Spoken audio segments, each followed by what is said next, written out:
Paws52. Next week, we will start Red Ribbon Week. This means next week you should wear red on Monday, Crazy Socks on Tuesday, and a tie or bow tie on Wednesday. Also, on Thursday of next week, Boograms will be passed out and win. Stay tuned to learn more about Boograms. And on Friday of next week, the Step It Up Day of Awesomeness will take place. Friday is also the deadline for the band's Christmas tree and wreath fundraiser. So that's our news. And let's get into the show. Hey 8th graders, October 27th is the deadline to submit all your baby photos for this year's yearbook. If you want your photos in this year's yearbook, then scan this QR code, and if that doesn't work, you can always email me. Bye, Panthers!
Welcome back to This Week in History with your hosts, Jacob and Christopher.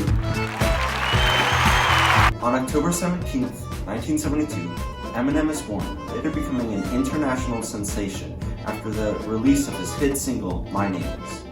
He also won Best Rap Album Grammy for 3 consecutive albums. On October 18th, 2019, Maleficent, the Mistress of Evil releases to theater, becoming the sequel to the 2014 film Maleficent. On October 19th, 1966, Jon Favreau is born, later portraying Happy Hogan in the Marvel Cinematic Universe. On October 20th, 1971, Snoop Dogg is born, later selling over 30 million records with his rap albums. On October 21st, 1980, Kim Kardashian is born, later rising to fame on Keeping Up with the Kardashians, along with their sisters Khloe, Kourtney, Kylie, and Kendall. On October 22nd, 2021, the movie Ron's Gone Wrong will be released, set in a world where robots have become child's best friend. Unfortunately for the main character Barney, his robot seems to be malfunctioning. October 23rd, 1976, Ryan Reynolds is born, later portraying characters such as Green Lantern, Deadpool, and Detective Pikachu.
Let's talk about Tim Burton.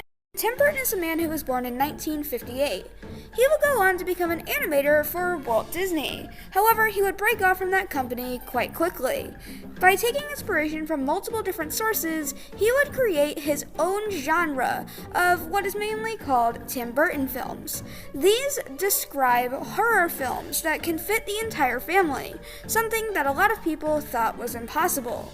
A lot of these films include things like Edward Scissorhands, Nightmare Before Christmas, Beetlejuice, and even Batman. He is one of the most famous producers to date, along with names like Steven Spielberg, and has made some movies you have probably seen. He's a very interesting individual who made a lot of great hits, and some you probably haven't heard of before, but I would suggest watching, like Sleepy Hollow, a movie that is all about the Headless Horseman and Tim Burton's adaptation of the original book. So that's Tim Burton for you. Very interesting man who had the chance to become an animator for one of the biggest companies ever, but instead went off on his own and made a name for himself.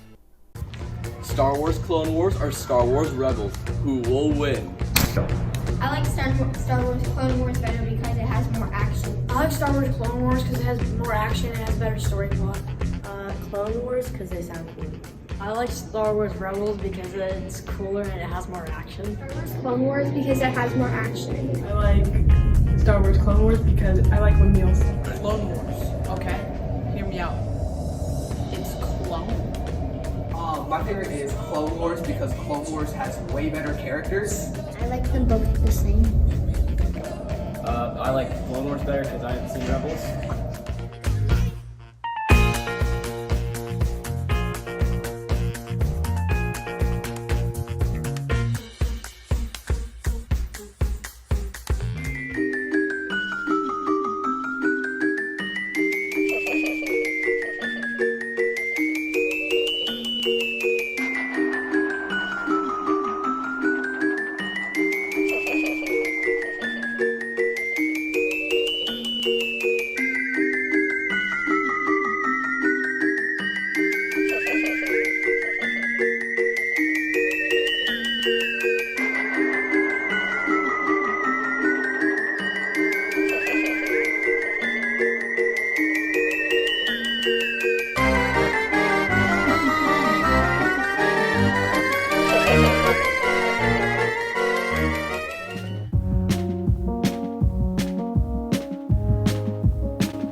And I'm in 7th grade, and I like milk chocolate because dark chocolate and white chocolate are nasty.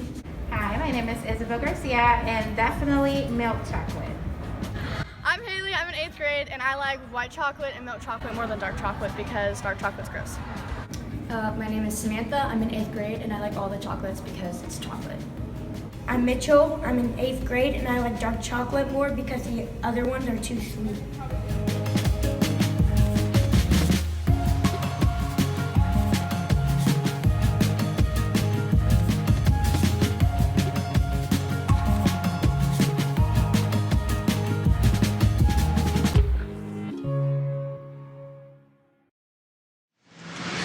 Here at Backstreet Pizza, a pizza place that is a local business here in Oviedo, and we are actually directly across from our middle school.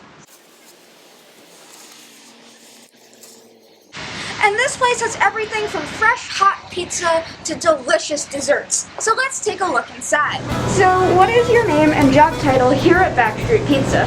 Well, my name is Ty Smith, and I'm mostly the front of house, which means I do cash, register, take care of gas, hosting, and like washing dishes, which, you know, everybody does, but still, it's fine. And do you think that there are any ways that middle school students could benefit from Backstreet Pizza?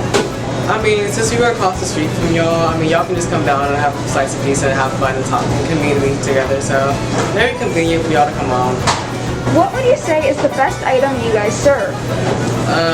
For me, it's just mostly pizza, but then again, we have cheesecakes and chocolate cake is my favorite at the moment because I have a sweet tooth, so.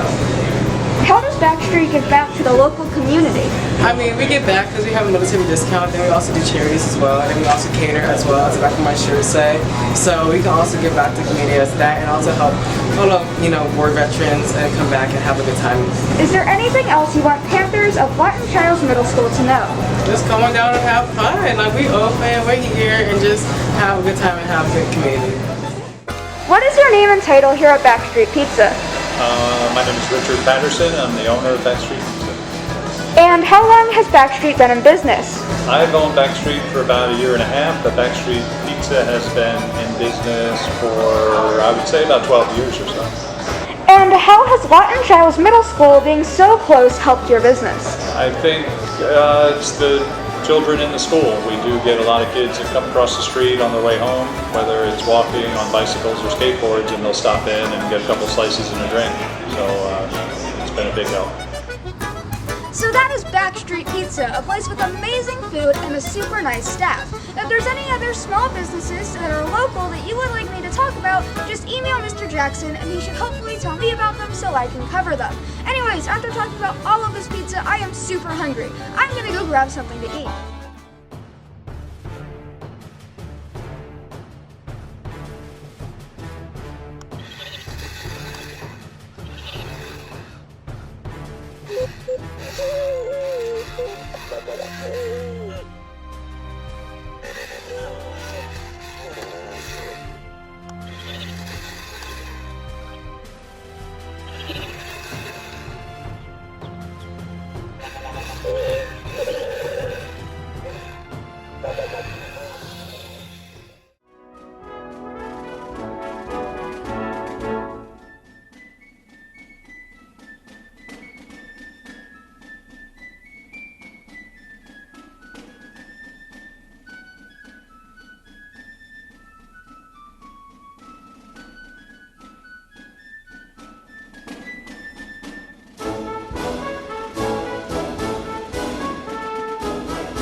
Hi, I'm Gianna here in the Paws52 studio. On March 1st of this year, our school board voted to hire Sarita Beeman as superintendent. With me today is Superintendent Beeman.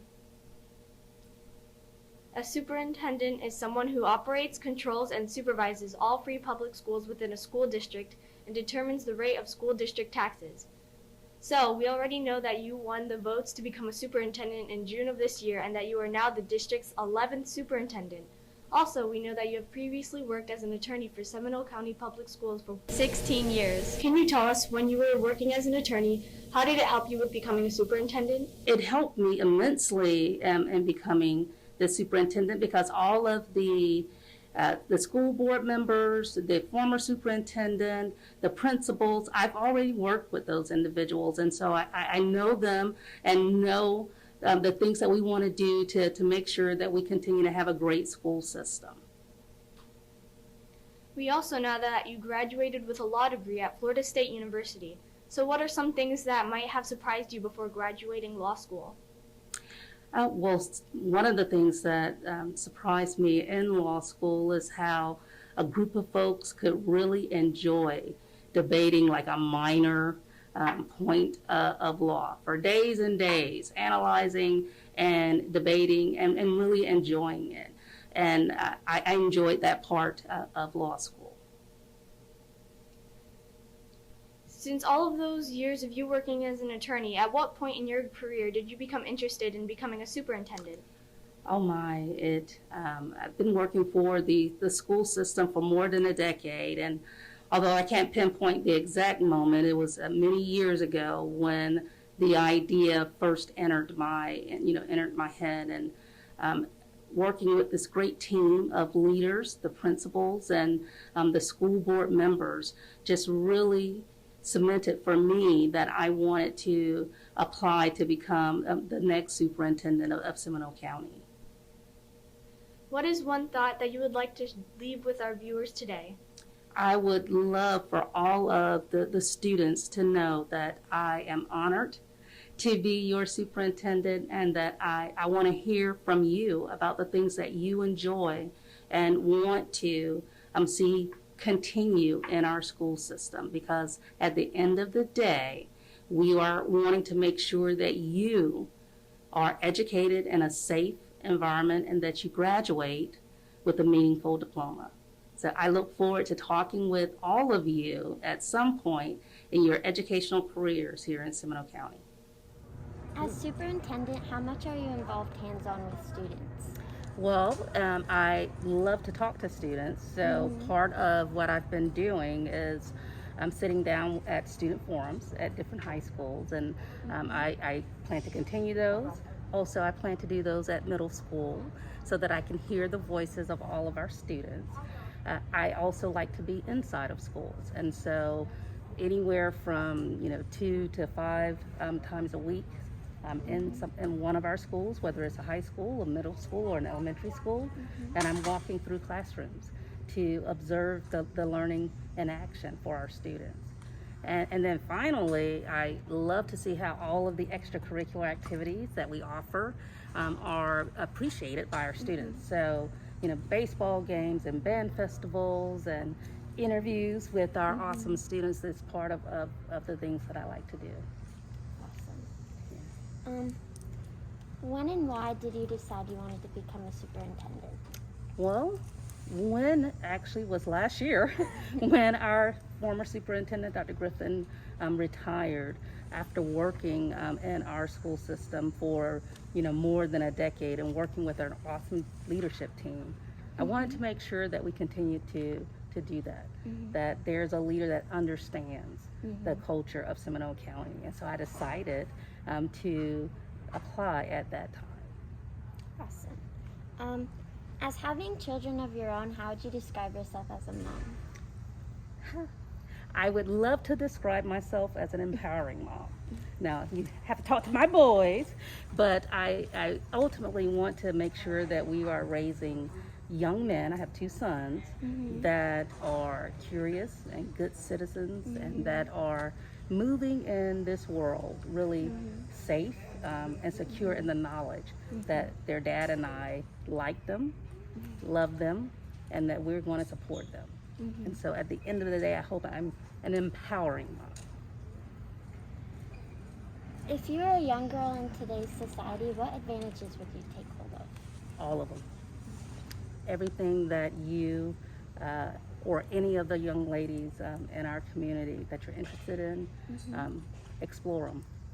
And don't let gender be a limitation. So explore, and know that you're capable. How did our previous superintendent, Dr. Griffin, help you transition into the new superintendent? Well, Dr. Griffin was an awesome superintendent that I worked with for more than 10 years. And there was a time after I was appointed and he was still here, that we transitioned. And so day in and day out, he showed me all of the different things that are part of this job. And he wanted to make sure for you and for all of our students that we had a smooth transition into the next superintendency. So. Thank you. Thank you. Thank you, Superintendent Beeman, for being here with us today in the Paws52 studio. And thank you. I have enjoyed my time at Lawton Chiles Middle School.